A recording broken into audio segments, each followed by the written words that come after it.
Welcome, everyone. I'm Patricia Kranz, the Executive Director of the Overseas Press Club, and we're delighted tonight to host a book night with Elizabeth Becker about her book, You Don't Belong Here, a story of three female journalists who permanently shattered all the barriers to women covering war. And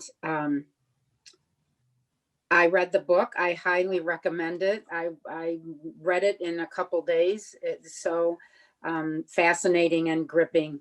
And interviewing her or having a conversation with her is Ann Cooper, a longtime OPC friend who's Professor Emerita of the Columbia Journalism School and worked for many years with Elizabeth at NPR. So, Ann, I hand it over to you. Thank you, Patty, and thank you, Overseas Press Club, and Chad, who's behind the screen here making everything work. Let me tell you a few things about Elizabeth Becker. Most people work their way up to being a war correspondent. Elizabeth Becker just decided to go straight to the top. And that was one reason was because she was doing graduate studies in South Asia or about South Asia. You can read in the book what happened to that, but it sort of fell apart. And from there, Elizabeth, on what I would say is more than a whim, but less than a really well thought out career plan, Elizabeth bought a one-way ticket to Cambodia. And she got there in January of 1973.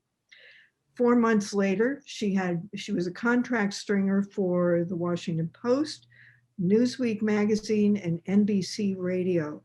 That sounds really impressive, except that it turns out there really wasn't much competition for those jobs.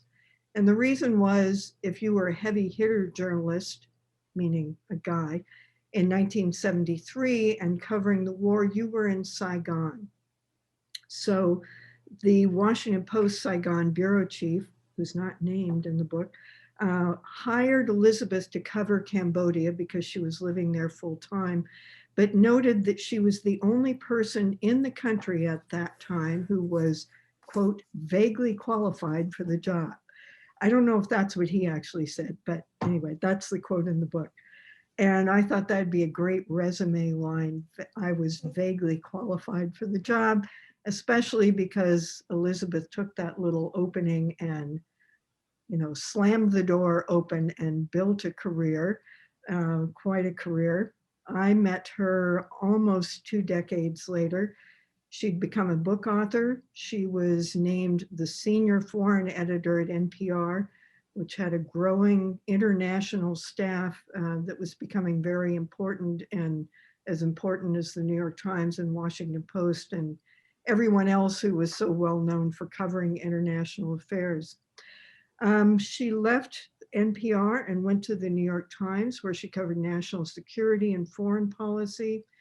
Then she went on to write a book about the travel industry, and more recently has gone back to her career roots in Southeast Asia to research these 3 female correspondents who arrived there actually several years before Elizabeth, and who really helped pave the way for not just Elizabeth Becker, but for all of the women correspondents since then who have been able to cover this topic or this beat that was once forbidden to women.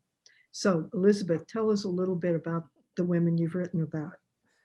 Thank you, Ann, and thank you, Patty, for inviting me.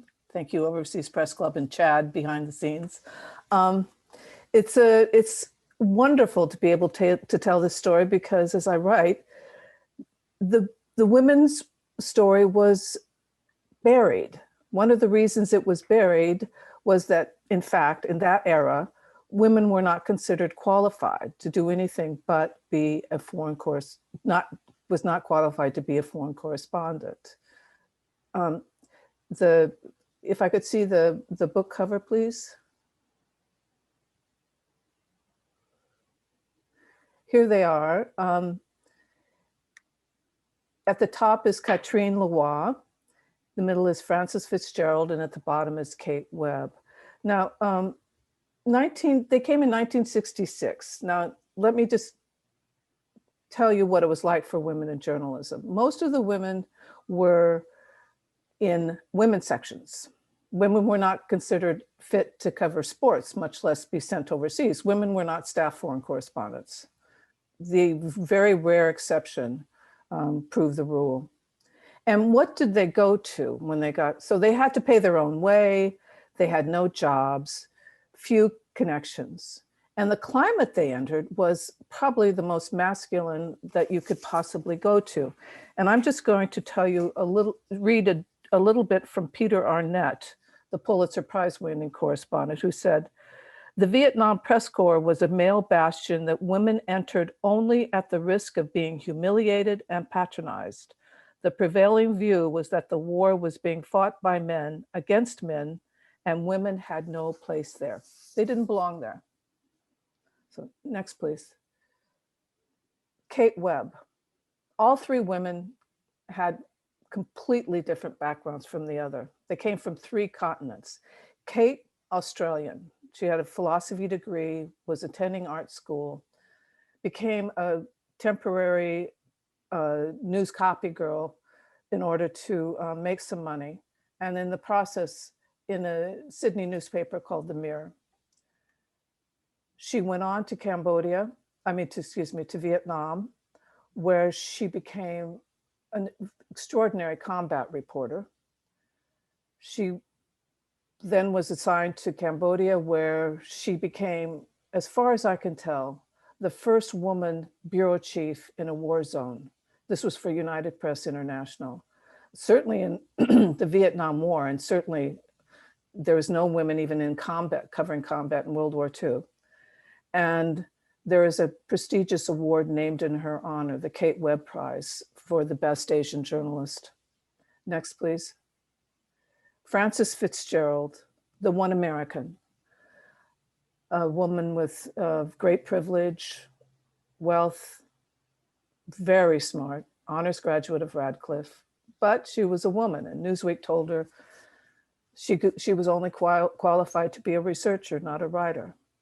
She went to Vietnam, took advantage of her outsider status, and recreated how to cover a war.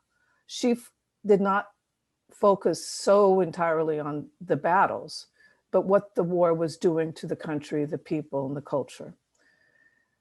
Her reporting led to a book, Fire in the Lake, that swept the field, changed the way Americans at least saw the war, won the Pulitzer Prize, the National Book Award, and the Bancroft Award, the most honored book of the war. Next, please. And Catherine Leroy. You can tell that this Parisian was barely 5 feet tall. She went to Saigon the same time as Frances, known as Frankie Fitzgerald. She was an accomplished pianist, a high school dropout, with no experience whatsoever of being a photographer. She had a new style of photography. She worked twice as hard as the men, put up with a lot, and ended up with a modern new look of photography that led to her winning as the first woman to win the George Polk Award and the Robert Capa Gold Medal Award. Any man would have been proud to have that. And the fact that she was the first woman to do it is amazing. Next, please. Here she is. She was also a trained parachutist. And at first the men thought, oh, isn't this cute, this woman? She's a parachutist, she's small, she's tiny. She'll stay in Saigon for a few adventures, and then she'll be on her way. She didn't. In fact, she figured out how to get exclusives that they didn't even imagine. One was to convince the Americans that she was the right photojournalist to go on the first airborne assault in Vietnam with the 173rd Airborne Division. She jumped. Next, please. And took gorgeous photographs. This looks like a work of art almost. It turned out to be not only the first airborne assault, but the last. And her pictures are clearly historic.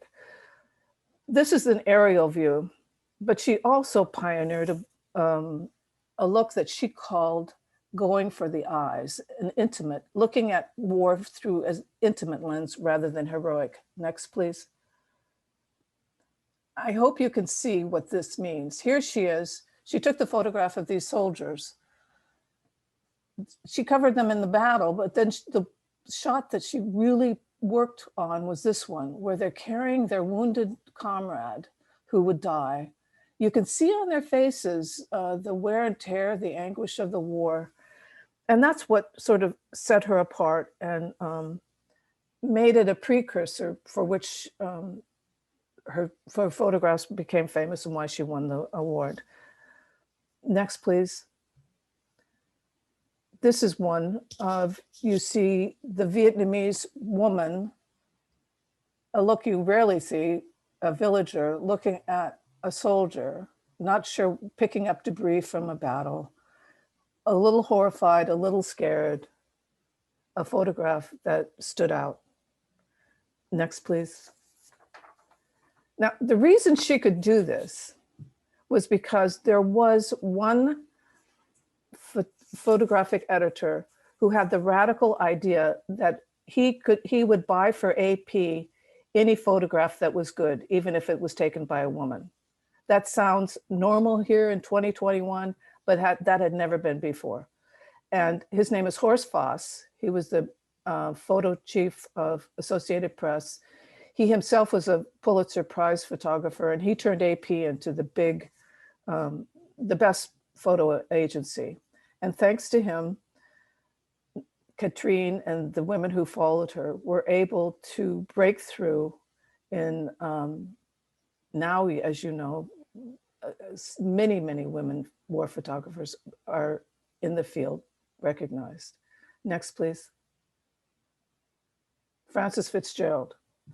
Now, she should have been the one who could have fit in easily. Her father was number 3 in the CIA.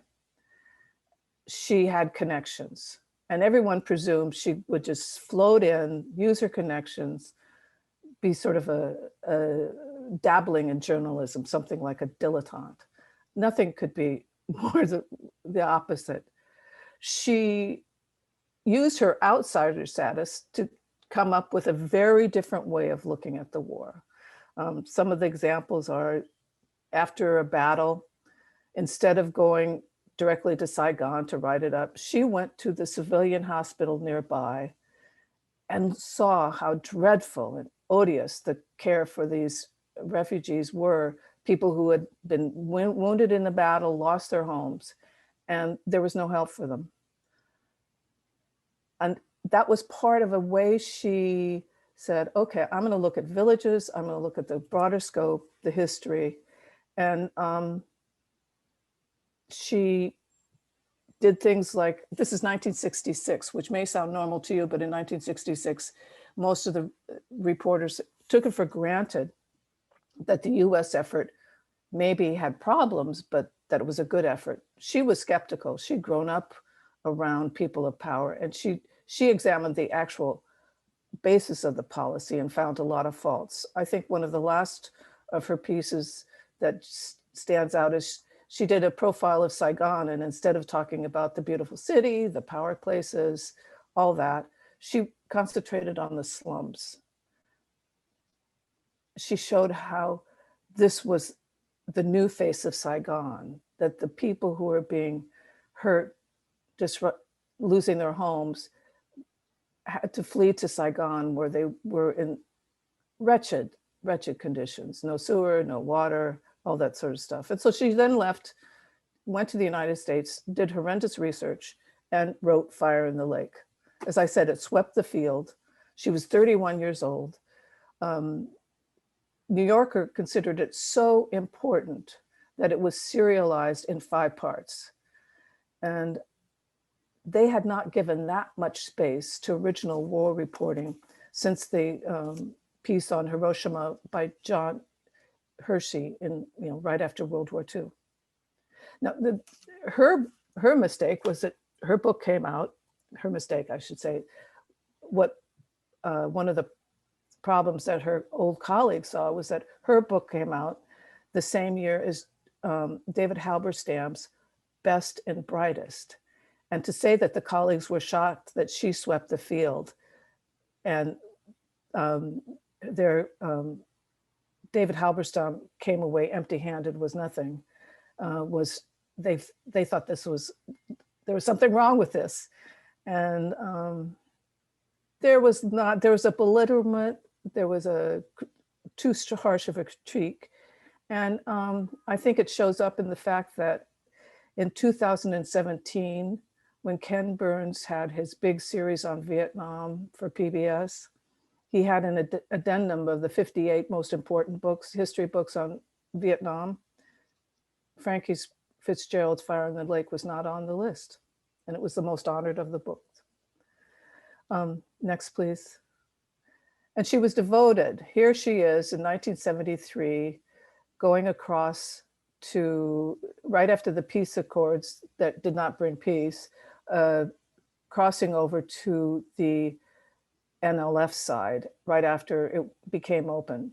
And NLF was usually referred to in journalism as the Viet Cong. And she was there. She would go back and forth, and she was actually there at the very end. She had a rare visa to Hanoi. Next, please. Kate Webb, here she is. She arrived in '67, 500,000 American troops, 1,000 reporters, only a handful of them women. When she tried to find a job, the UPI bureau chief said, "Why would I hire a woman?" Well, she showed him in 1968 during the Tet Offensive, when she was one of the first, as a freelancer, she was one of the first to get to the US Embassy. She wrote a dispatch that is still quoted in history books, where she described the scene where the North Vietnamese had entered and killed Marine guards and were holding the embassy. She called it Butcher Shop in Eden. The dispatches were so strong that the same man finally hired her. Her timing was good because just a few months earlier, a handful of women persuaded the Pentagon not to reimpose the ban on women covering battle. As I said, historically, women were not allowed to cover battle. They would follow the nurses. That was the case in World War II, et cetera. But these women convinced the Pentagon not to. And I believe one of them is part of our audience today. So I want to say hello to Urati Kazikas, one of the greats.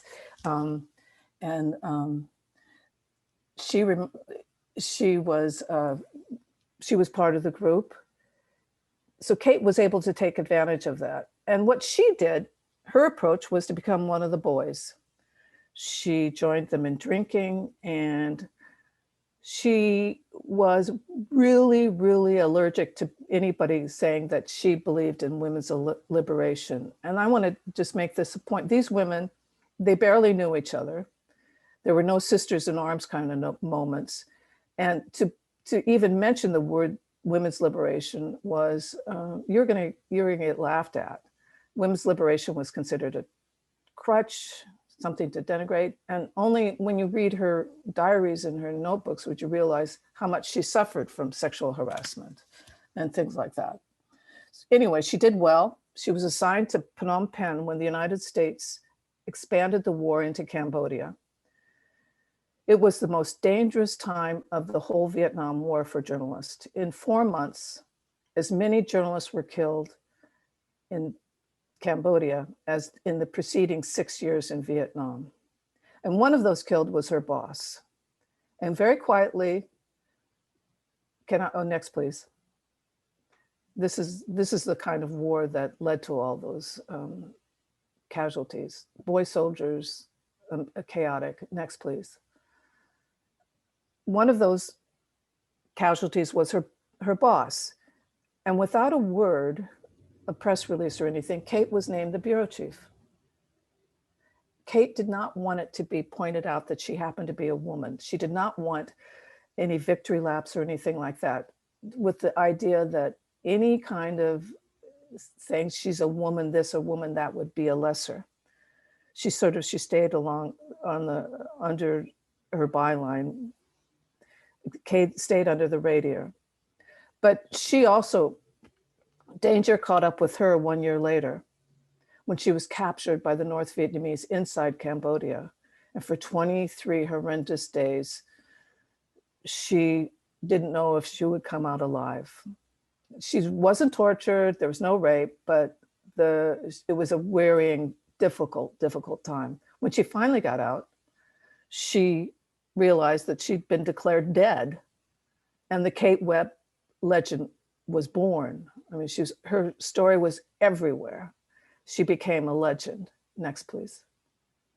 And finally, she took some joy in being the only woman. Here she is in Sydney after she'd been released and she was back home for a break. She's the first woman to crash the men's only press club in Sydney. And after that, she was a little less adamant against being called a feminist. And as Anne said, I was one of them. Next, please. 1973, here I am. So I've been witness, and that's one of the reasons I wrote the book. I owe a debt to these women. I don't think I could have done what I did without them paying their way. I arrived late enough that I could have that kind of an appreciation. And to write the book, it was helpful that I knew the players and where to look. And my goal was to tell their full stories, to have their voices narrate like a novel through their diaries, all their hidden memoirs, to tell the excitement, the romance, the obstacles and sacrifices. But especially, not just to say that they broke the ceiling, but to say that they made their mark in history, that writing the war through their eyes and their work will show the war differently. It will put women back in the center where they belong, and it'll say something about journalism, how far we've come and how far we have to go. So thank you. Great, thank you, Elizabeth. The book actually is officially published on February 23rd, and if you look in the chat, there's a link that you can go to if you want to order it in advance. Sorry. The book really talks about two major accomplishments that these women made collectively, and one, of course, the obvious first one was breaking through the glass ceiling. You talked a little bit already about what that was like, or what it was like at that time when you went to Cambodia. But in the preface, you wrote that in Cambodia, you were covering the central story of the war. And you said, whereas in the US, I would have been lucky to write for the local women's page. And I had to stop at that and sort of calculate and realize that when you were on that plane to Cambodia, I was working for the local women's page. No longer called that, it was called Today's Living, but we ran lots of recipes and fashion photos. And the idea, even in 1973, in the newsroom where I worked, that a woman would cover something like City Hall was almost as big a fantasy as a woman could go to Cambodia and become a war correspondent. So just wanted to say thank you also to you, because the glass ceilings were still very much in place when you went. But really what's so important about this book, I think, is describing what these women did after they broke through the glass ceilings.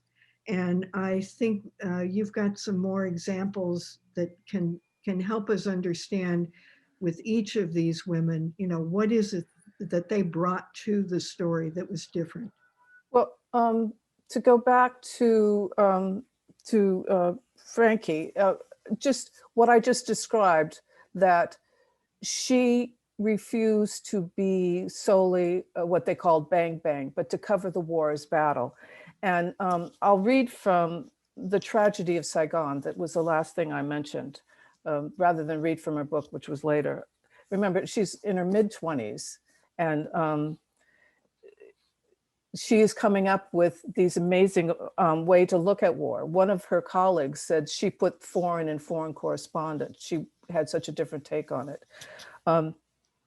She writes, behind the alleyways and the facades of new homes in Saigon, there's a maze of thatch huts and tin roof shacks called Bui Pat.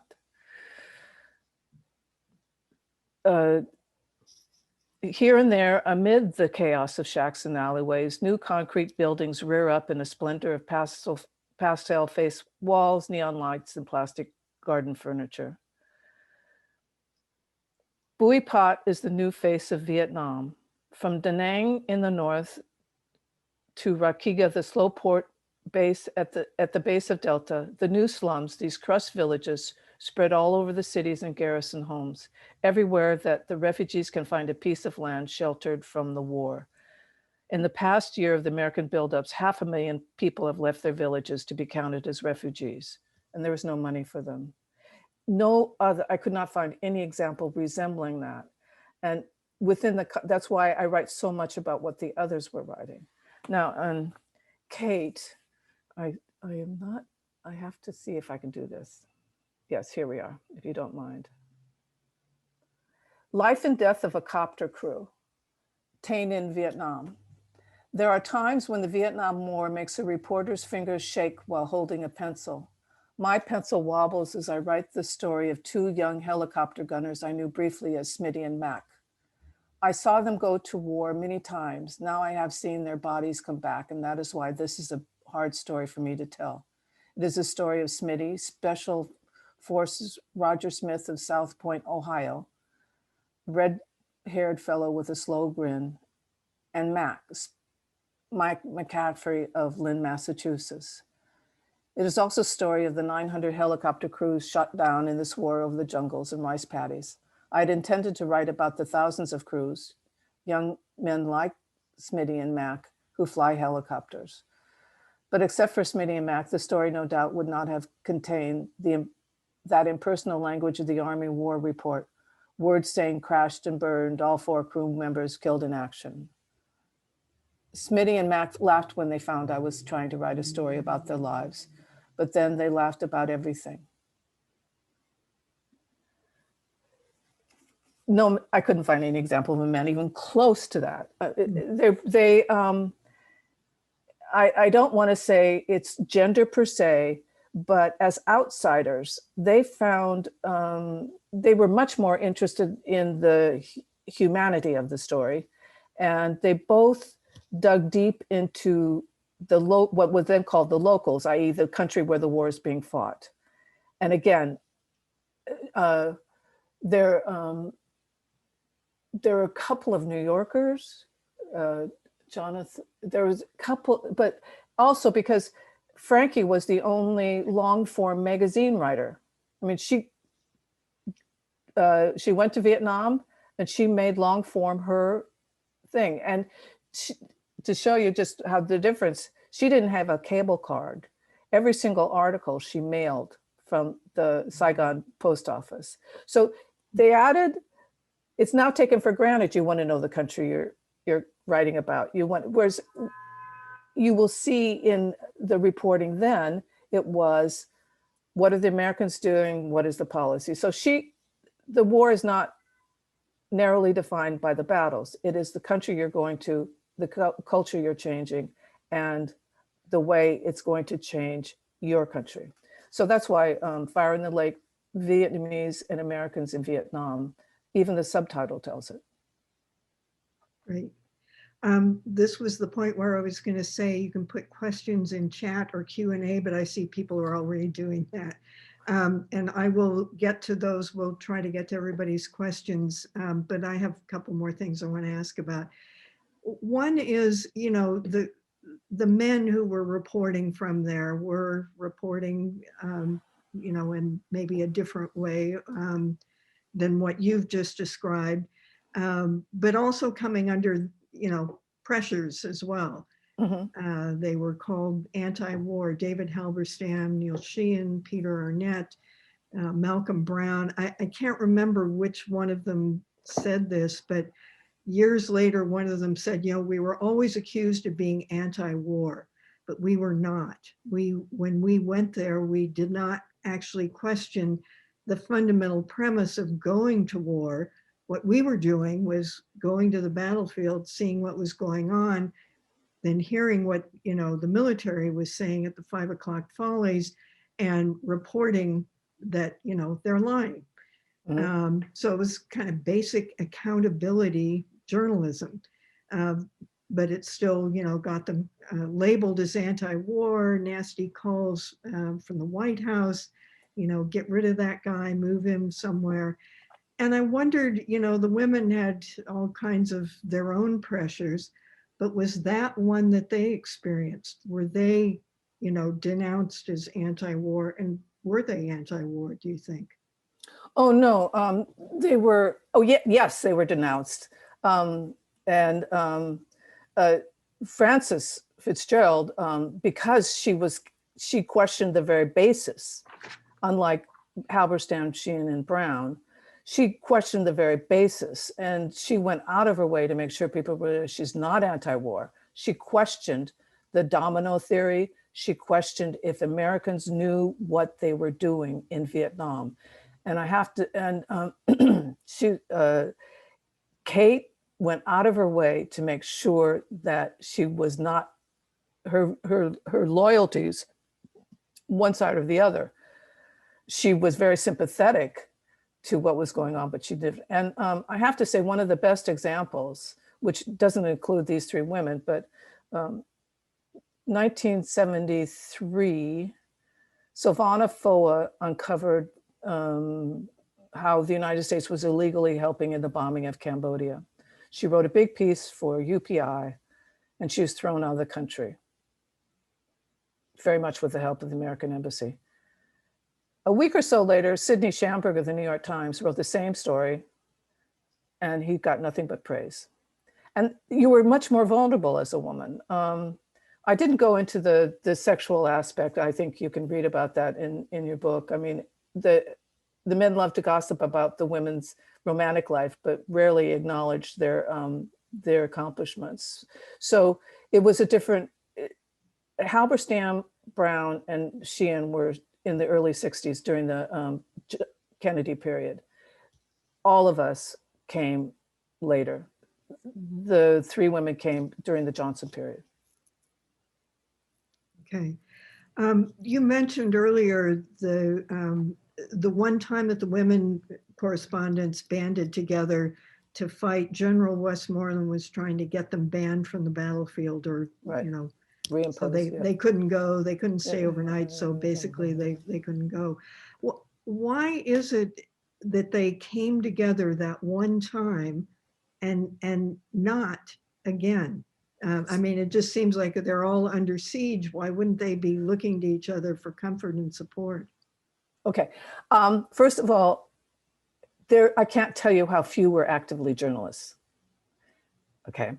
Secondly, there were so many men. They were scrambling to make money. These are women who were not staff. They did not have a paycheck. They had to cover everything, their equipment, everything. And they all, the ones I've interviewed, Urati, in fact, I quote saying it was very lonely. The opportunity in a way wasn't there. And secondly, they were spending so much time just working. So that's the answer. But there were very few women. I mean, most of the time I was in Cambodia, there was no other woman journalist with me. There was one photojournalist, and that was it. Okay, let me look. There are some questions here that sort of relate to that. Actually, I think this came from Patty. Could you talk about the personal cost? In the book, you talk about how Kathy had turned on Horst Foss when she accepted an award and alienated a lot of supporters. That came about in part because of all of the women, she faced the biggest challenges. she was out in the field all the time. Don McCullen, for instance, a wonderful man, great photographer, he said he just didn't like seeing her out there and told her women didn't belong there. She was accused of being coarse, using vulgar language. She learned her English from the Marines, and fuck you in Parisian is not cute all the time. And men went behind her back and tried to get rid of her. They petitioned the US military, and she almost lost her press credentials and would have had to leave. She scrambled and got it. But after that, I mean, she was not an easy personality to begin with, but then it had very hard time telling enemy from friend. And she suffered, as did Kate, from serious PTSD. And that happened the rest of her life. She wrote poetically about it in her journals and in some interviews, but she refused help. So yes, it was hard, and the sacrifice they made were tremendous. Neither Kate nor Katrine ever found a life partner. Kate, at the end of the war, she should have been this great Kate Webb legend. She should have been able to name her ticket in journalism, but she quit soon after the war because her boss demanded that she become his mistress, and she didn't go back to journalism for 10 years. It was hard. Yeah. And PTSD was not a thing. It wasn't recognized at that point. So how would that sort of behavior be characterized? What was it called? And was it called something different if it was a woman versus a man? Well, versus a man, he would be difficult. A woman was a drunk or a slut, interviewing their former colleagues, I could guess what the first things they would tell me. Did you realize that Kate was a drunk? Did I realize how promiscuous Katrine was? And did I know the problems with Frankie's book? And I have to tell you, so I interviewed, just to put that to bed, I interviewed Frederick Logevall, the Harvard professor, Pulitzer Prize winning historian of the Vietnam War, who said the book is of seminal importance, and it's not fair to judge it by what we know in 2021, that she should not, the book and Frankie should not have been subjected to this. And I'm sure if her name had been Frank Fitzgerald, it would have had a completely different reaction. Yeah, that reminds me. So you had mentioned to me a while ago that you said, to this day, Frankie's colleagues don't think she deserved the Pulitzer. And so I looked up some of the things that were said, and the, academics some of them were absolutely scathing. She didn't speak the language. She couldn't read the literature. She relied on Western thinkers to form her conclusions.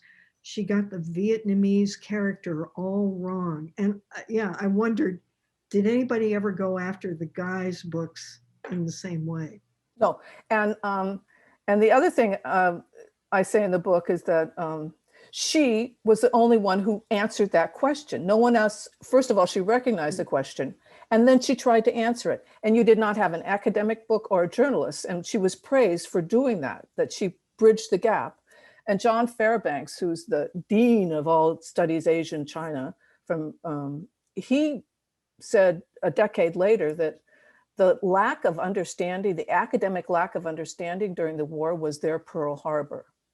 So it was recognized that she was first, she tried, she made this amazing, noble effort. And voila, thank you very much. Yeah. Okay, questions are piling up here. Let me get one of the early ones. Question from Paula Dwyer. Hi, Elizabeth. If male journalists gave women war correspondents the cold shoulder, how did the troops and the military officers treat them? Did they have to work 10 times as hard as their male colleagues to get a story? That's very interesting, Paula. Thank you. When the woman got to the field, the soldiers loved her. I mean, it's classic. The grunts in the field, oh my God, there's a woman. I mean, I quote one guy saying, I wrote home to say, believe it or not, a French woman slept in my tent last night. I mean, they really, they enjoyed, they asked everybody questions. It's, you get a little higher and then there are problems. Like, there are too many. Let me do, the first thing that came to mind was Frances Fitzgerald got permission to go on a flight down south. She had her press card, and the commander did not believe that this young woman was a journalist, despite the press card, or that she was writing for the New York Times Magazine. And in nowhere Vietnam, he patched through all the way to the New York Times office so that he personally could be told that yes, she was legitimate and she had an assignment. I mean, this this is beyond belief. And Kate kept her hair short just so that she could sort of blend in, and from a distance she would look like a man. So the higher up you go, the more likely that you are going to have some problems.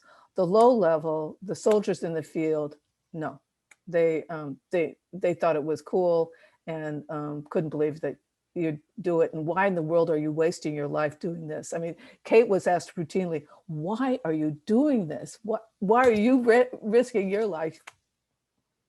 Right. Okay. Several questions coming in about why these three women and not some other women: Gloria Emerson, Liz Trotta, Silvana Foa. Mm-hmm.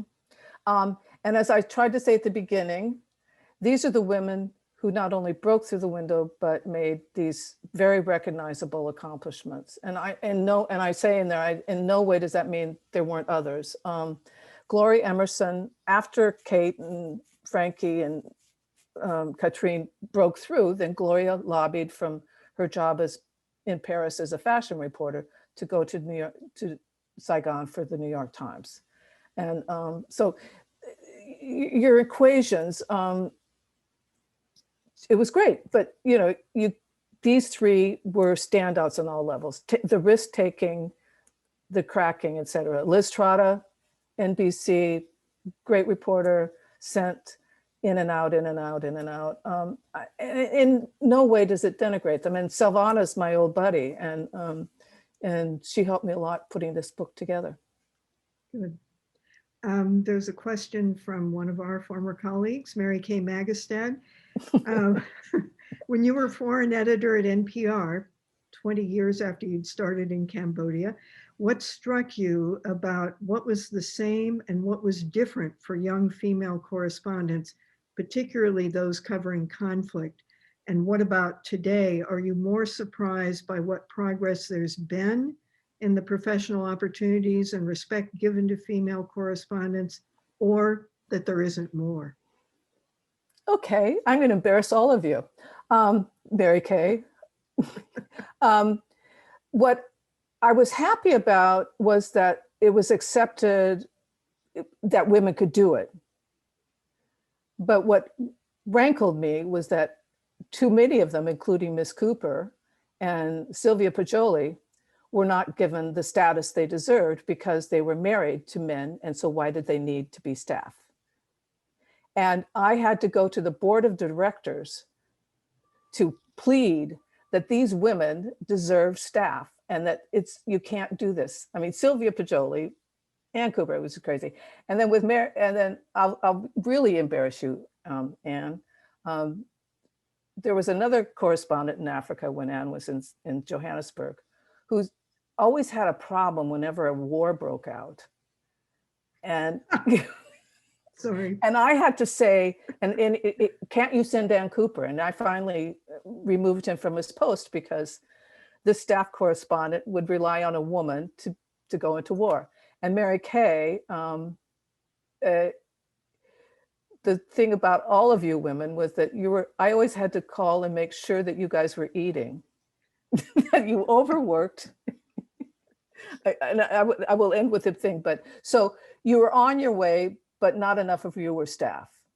And that's drove me nuts. Now today, I think the biggest problem is the balance.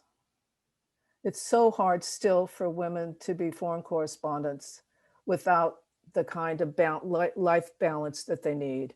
And then secondly, of course, is that the budgets have been cut, and it doesn't matter if you're male or female. There's way too many freelancers who are way too vulnerable. Yeah, freelancers, major issue, male and female. Right, it's horrible. Somebody has wait a minute, there's a question in here from somebody who says they want to use the book in their class. So I want to try to make sure to get to that, but I have to find it. Sorry about that. Beth, this is from Steve Raymer. Yes. Beth, I plan to use your book in my class reporting war and terrorism. What do you want young women, 20-somethings, to take away from your book? Thanks. That there are voices that they hadn't heard before. That, for instance, everybody knows who Martha Gellhorn is from World War II, and then skip and you go to Christiane Amanpour. But so that the stories have to be told. Women have to tell their stories. That in each phase of women gaining equal opportunity and equal pay and equal respect, there are stages, and be aware of what you are going through and adjust. That there are people you can look up to that you've never heard of before, and you can learn from what they did. And then, you know, this is how far we've gone, and just keep going. Great. Okay. Multiple questions from Alan Dodds-Frank. Hello, Elizabeth. Great to see you. Nearly 44 years after the second trial of Marvin Mandel. I don't know who that is. Former governor of Maryland. Okay. Forgive me since I've not read the book yet, but do Urate and Edie Lederer make appearances? I was stunned to hear you say Ken Burns omitted fire in the lake. Have you ever confronted him about that omission or asked him to revisit the list? Urate is in the book. Edie Lederer comes too late to the war to be included. And I resisted putting a list of all the wonderful women who did show up in Vietnam because I knew I'd miss somebody. So unless I made I wrote this as much as possible as a narrative. In other words, much more novel system. So I didn't want to push things in. So all the women, thank you. Unfortunately, there were not a lot of us. And Ken Burns, it's really hard to get through to Ken Burns. Mm-hmm. Have you tried? I did. And I just, there was another way that Katrine made a documentary about 4th of July guy, born on the 4th of July. Ron Kovic. She made an early documentary of that. And then he wrote his autobiography and made a movie. And he consistently did not give her, obvious credit. Katrine has died, as has Kate, so I couldn't interview her. So I tried to reach Kovic, and it got nothing. It's very hard. Yeah. I think Alan had one more question. Wait a minute, that didn't. Sorry, pushed the wrong button there.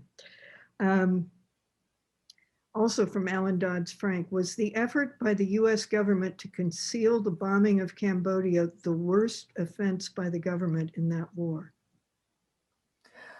That you're talking about is 1969, Alan, and that was one of the possible items on Nixon's impeachment.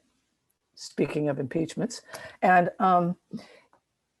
worst, I wouldn't even begin to say what was worst. No, the level of destruction. There are libraries full of books about who believes the level of his destruction, what we did and didn't know, and so on and so forth. But I'm not going to answer that one. Okay.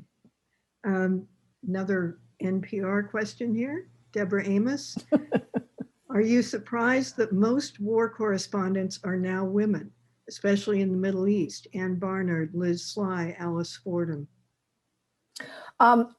Thanks, Deborah.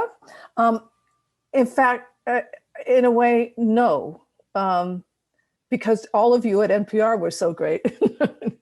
But the watching not just my colleagues during the Vietnam War, but watching as your editor, it was amazing the drive, the perspective and things. But also I think it's that, and I don't know how to say this without being weird, but women have been more willing to make the sacrifices in a way than men have. And men are going to say no, but in that sense, that's the best answer I can give. But no, I guess I'm not surprised. Okay. Brooke Kroger wants to know, is there a count of how many women actually reported from the war? She's seen the number 75. Does that sound right? The number that you will get is 75. And I went through that and I had I won't say majority because I'm very bad at math, but a good number are wives and office managers. And they got the press credentials to go to the PX. So that the wives of correspondents all of a sudden show up as a correspondent when they never wrote a thing. Others came through and through friendliness, got it. So I do in 10 years, I would say dozens were actually living in Vietnam or Cambodia or Laos and as reporters. A lot of people came through. They, for a week or so parachuting in, but I would say just a few dozen.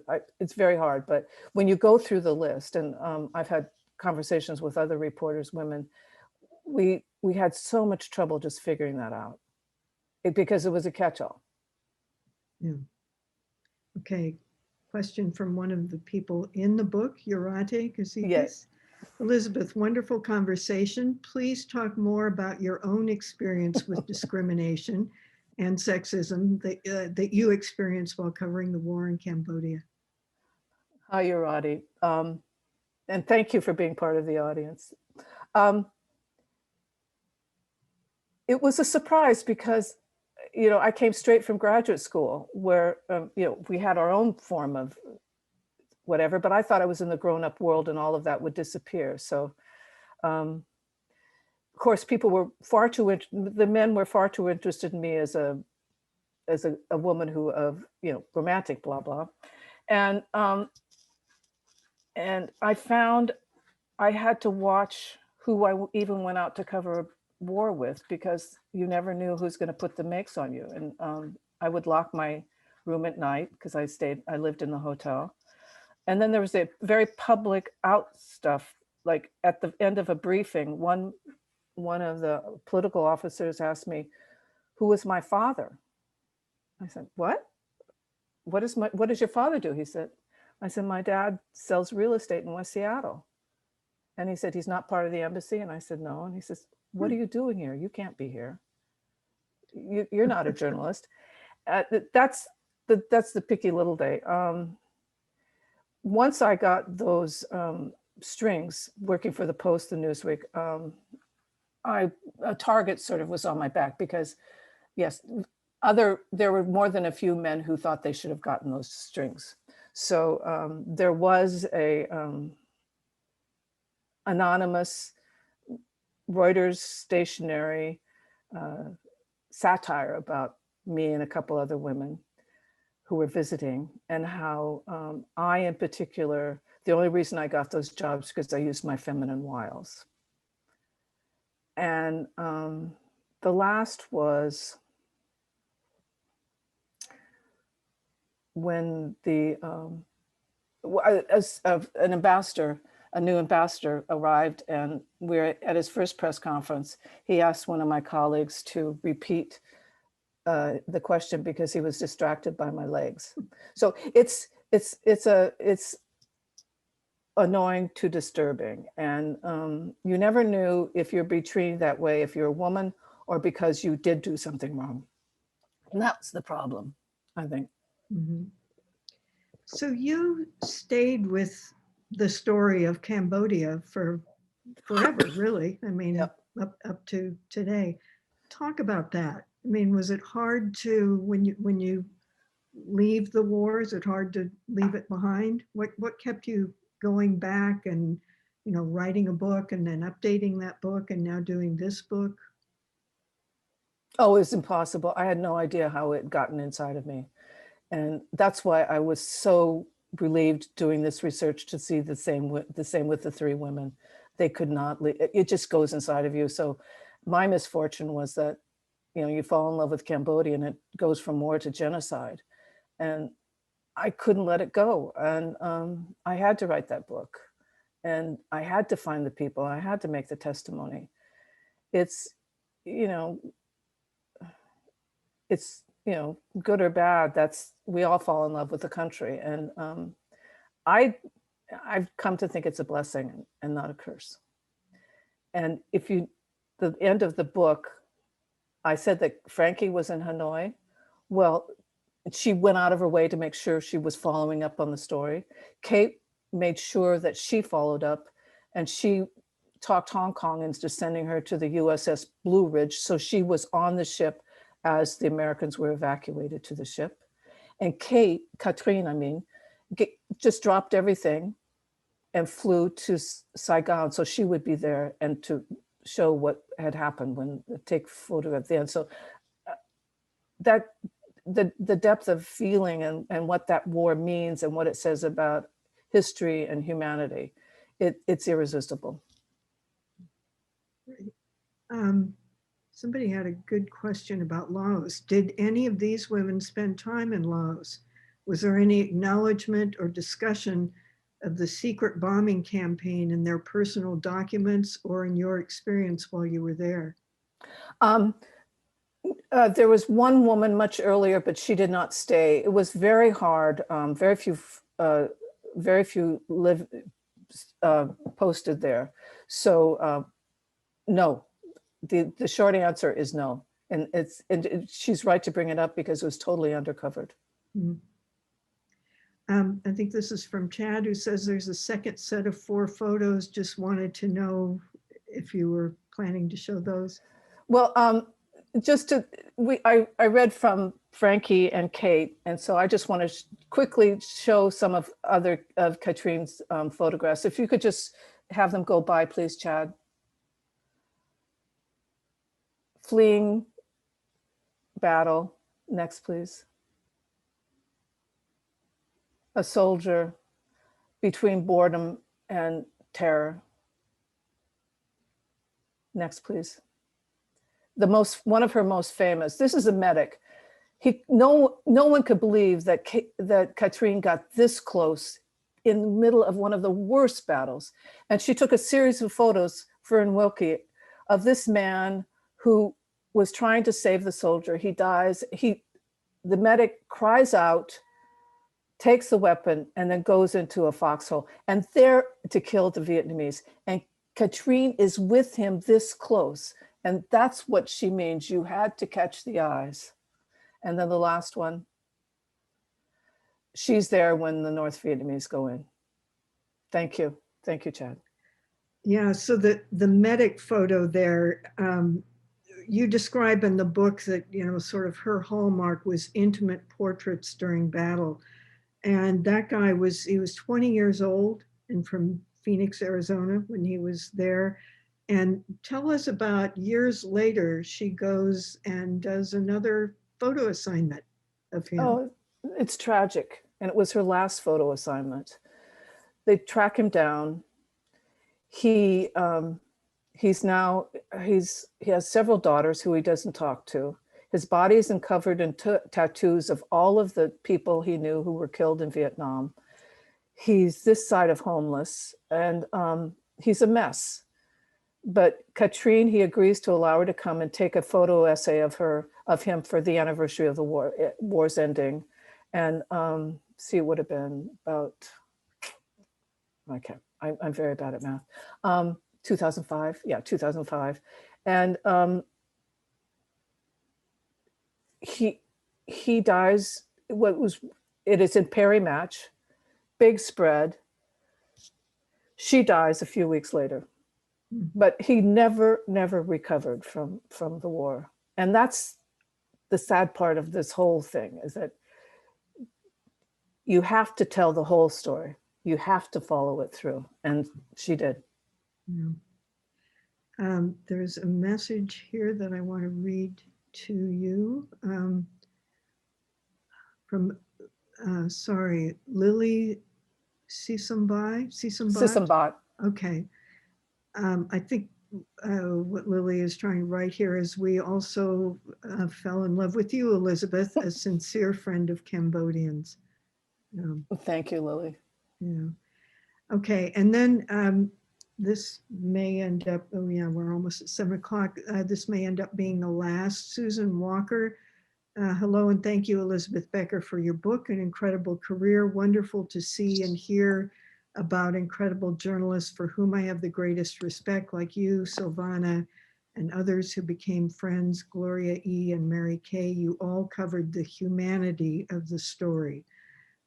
My question to you, what was one of the most difficult stories you covered or edited? Actually, there are 2 questions. And what are some of the lessons learned or advice you could give? Well, the toughest was to go back to Cambodia under the Khmer Rouge, hands down. It was very hard to prepare for, and who would have known that they would try to kill me and the other journalists. As an editor, what I learned was to listen to my reporters. When you're a foreign editor, you're pressured from the top to come up with whatever was in the New York Times yesterday or the Washington Post today or whatever. And I learned that the more I listened to my reporters of what they were doing, the smarter not only the smarter the work, but I had a very good answer for my people afterwards. But the more an editor listens to the reporter, the more that the reporter can educate the editor and vice versa. Advice, my gosh, not my forte. Put it in your next book. Oh, no, thank you. Okay, final message here from Patty Dan, who's also a book author. Thank you for a terrific evening. Just ordered the book, so that's a nice cue to remind everybody the book is published on February 23rd, and the link for ordering it, it just turned up in chat again. It is elizabethbecker.com. Or Okay. your favorite independent bookstore, et cetera, et cetera. Great. Okay. Elizabeth, thank you so much. This has been great. And thank you, Patty and Chad and Overseas Press Club and Thank everybody you. else who participated. Thank you. Thank you. Thank you.